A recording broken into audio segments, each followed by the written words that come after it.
Assalamualaikum warahmatullahi wabarakatuh. Pada video kali ini saya akan memberikan rahasia entok-entok saya tetap sehat walaupun tidak pernah saya vaksin, yaitu terdapat pada kandungan pakannya. Jadi untuk pakannya saya menggunakan bahan yang mudah ditemui untuk di rawa-rawa, karena di sini saya juga ngambilnya di rawa-rawa atau di perairan yang tidak terurus. Jadi untuk kangkung ini sendiri biasanya sangat mudah untuk tumbuh di lingkungan yang tidak terurus. Jadi tidak diperhatikan secara langsung, maka kangkung-kangkung liar ini biasanya akan tumbuh di perairan, atau jika tidak ada kangkung biasanya juga ada eceng gondok. Tapi untuk di perairan saya yang tumbuh itu kangkung. Jadi bahan kangkung ini saya ambil gratis dari lingkungan sekitar dan saya manfaatkan untuk campuran pakan entok saya, karena kangkung ini sendiri memiliki kandungan-kandungan yang baik untuk entok. Salah satunya ini memiliki kandungan anti-inflamasi atau antibakteri. Jadi virus-virus atau penyakit-penyakit yang lain itu akan lebih sulit untuk masuk ke dalam tubuh entok atau menular ke entok, karena kangkung ini memiliki sifat antibakteri atau antivirus sehingga dapat membantu mencegah berbagai penyakit yang menyerang entok. Karena kangkung ini saya berikan kepada entok untuk bahan campuran pakan. Terlebih lagi ada kandungan mineral dan lain-lain. Jadi ini sangat membantu untuk kandungan pakan yang masuk ke dalam entok. Jadi pertama-tama ini kangkungnya yang saya ambil dari alam liar gratis karena pakan alternatif. Pertama-tama saya cacah dulu kecil-kecil seperti ini. Agar apa? Agar entok itu bisa untuk memakannya karena sudah terpotong kecil-kecil. Karena jika kita berikan secara langsung seperti ini bisa saja, tapi nanti akan banyak yang terbuang. Karena entok itu tidak bisa langsung untuk masuk ke dalam perutnya, tidak bisa langsung dimakan. Perlu untuk dikunyah atau dipotong menggunakan mulutnya kecil-kecil, dan biasanya itu akan terbuang sia-sia karena cuma diambil sepucuk atau 2 pucuk saja, lalu ambil yang lain lagi. Jadi untuk mencegah terbuangnya sia-sia kangkung ini, saya potong kecil-kecil agar kangkungnya bisa untuk langsung masuk atau langsung dimakan karena sudah terpotong kecil-kecil. Jadi seperti itu untuk tahap perkangkungan ini, karena cuma satu, yaitu perlu dicacah kecil-kecil dan perlu diperhatikan untuk kecilnya itu sangat kecil juga boleh, karena akan sangat mempermudah entok untuk memakannya. Dan jika menggunakan pisau seperti ini, usahakan untuk menjaga jarak antara tangan dan pisau agar tidak terjadi kecelakaan yang tidak diinginkan. Jadi untuk jika terpotong manual seperti ini bisa tidak usah terlalu kecil karena untuk menjaga keamanan. Jadi yang penting kira-kira entok bisa untuk memakannya atau bisa untuk dimakan entok, karena ukurannya sudah terpotong lebih kecil dari utuhnya. Untuk banyaknya sendiri, untuk kandungan atau campuran kangkung pada pakan racikan itu disesuaikan untuk jumlah ekornya. Untuk di kandang saya untuk jumlah ekornya ini ada 9 atau 10.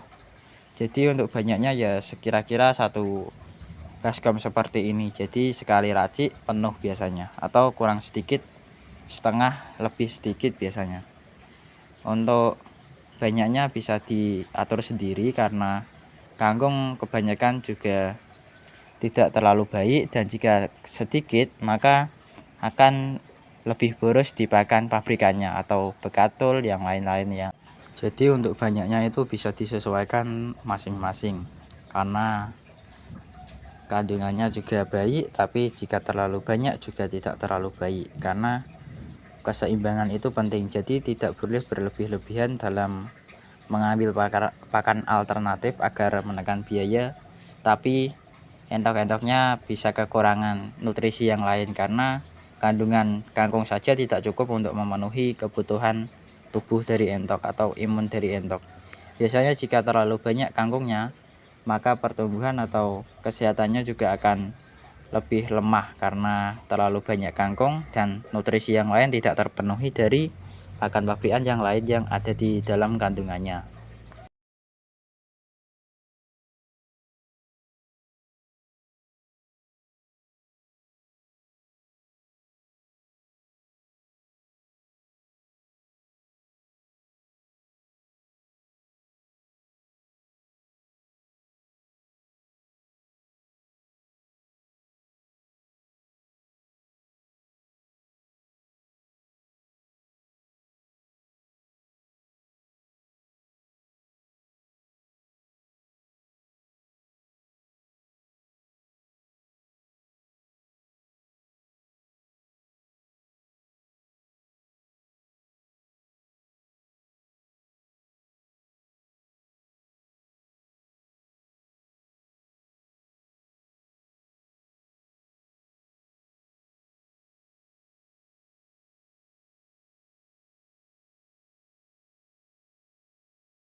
Jadi karena untuk takaran kangkung yang saya gunakan sudah selesai, untuk pencacahan yang kedua kali agar lebih halus saya lakukan, karena untuk pencacahan pertama cuma pemotongan skala kecil. Untuk yang kedua atau tahap 2, 3, 4 itu akan melanjut ke tahap pencacahan yang lebih halus. Jadi usahakan untuk mencacah bisa 2 atau 3 kali, karena untuk mengkoreksi mana daun-daun yang masih lebar atau yang masih besar, yang kemungkinan besarnya tidak bisa langsung dimakan oleh endok. Jadi untuk bisa dipotong-potong lagi untuk tahap kedua, 3, dan 4 agar ukurannya juga lebih kecil dan ada seleksi daun-daun mana yang terlewat di tahap pemotongan pertama.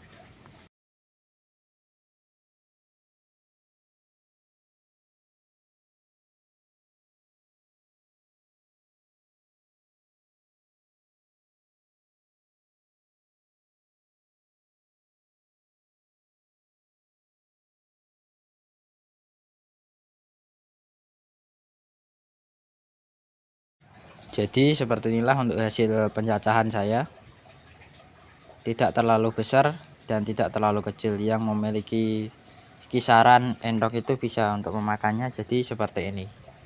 Lanjut untuk yang kedua, itu karena kemarin ada limbah santan atau kelapa, jadi saya manfaatkan untuk campuran yang kedua. Lalu ada daun sawi dari bekas potongan atau seleksi dari warung mie ayam. Jadi untuk sawi-sawi yang tidak layak untuk dikonsumsi di bahan mie ayam, saya ambil, karena yang jelek-jelek bisa saya untuk potong kecil-kecil untuk tambahan dedaunan untuk endok. Jadi inilah sawi-sawinya saya potongi kecil-kecil seperti kangkung, karena sawi ini juga memiliki kandungan-kandungan yang baik untuk endok, jadi juga saya manfaatkan. Jadi sama seperti kangkung, untuk pemotongannya juga diusahakan sangat kecil-kecil agar endoknya itu bisa untuk memakannya. Dan seperti inilah untuk pemotongan sawinya, masih manual dan kecil-kecil diusahakan agar endoknya itu bisa untuk memakan, jadi tidak terbuang sia-sia saat nanti sudah tercampur dengan resep-resep yang lain.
Dan ini untuk pemotongannya sudah selesai dan langsung saya masukkan ke dalam baskom untuk tempat pengadukannya nanti untuk tercampurnya semua bahan.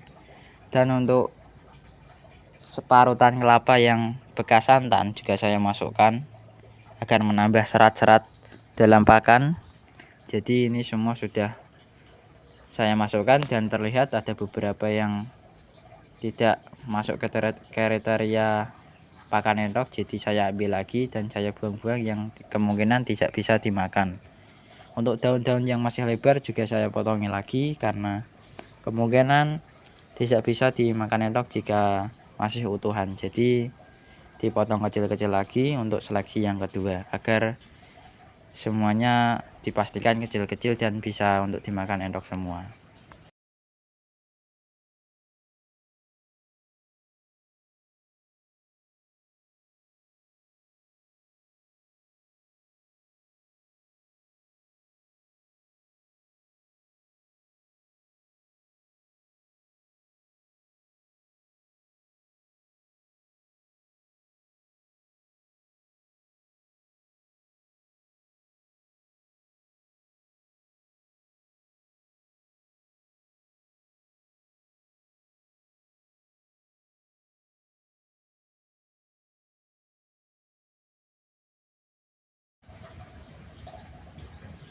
Dan lanjut untuk airnya, ini dia untuk rahasia kenapa endok-endok saya tetap sehat walaupun tidak pernah saya vaksin sama sekali.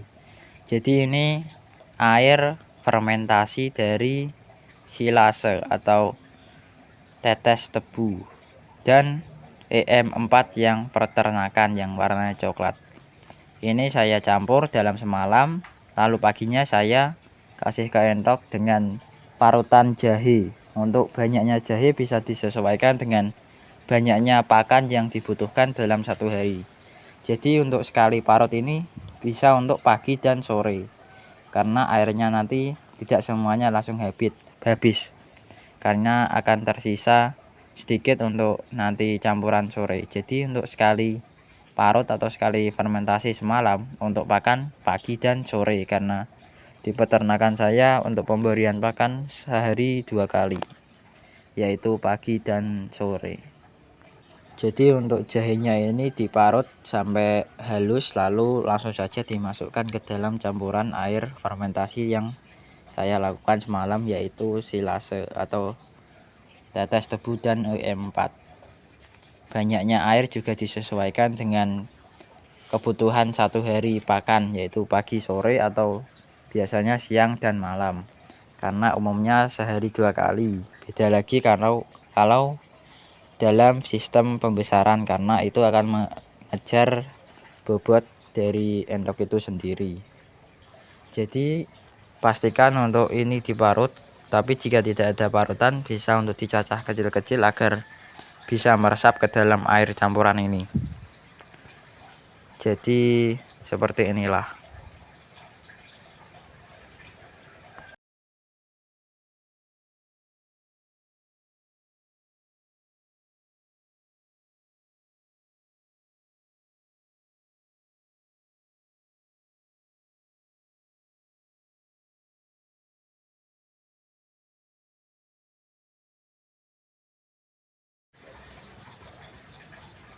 Setelah selesai maka pastikan bilas untuk tempat parutannya agar semua jahe bisa turun ke dalam air.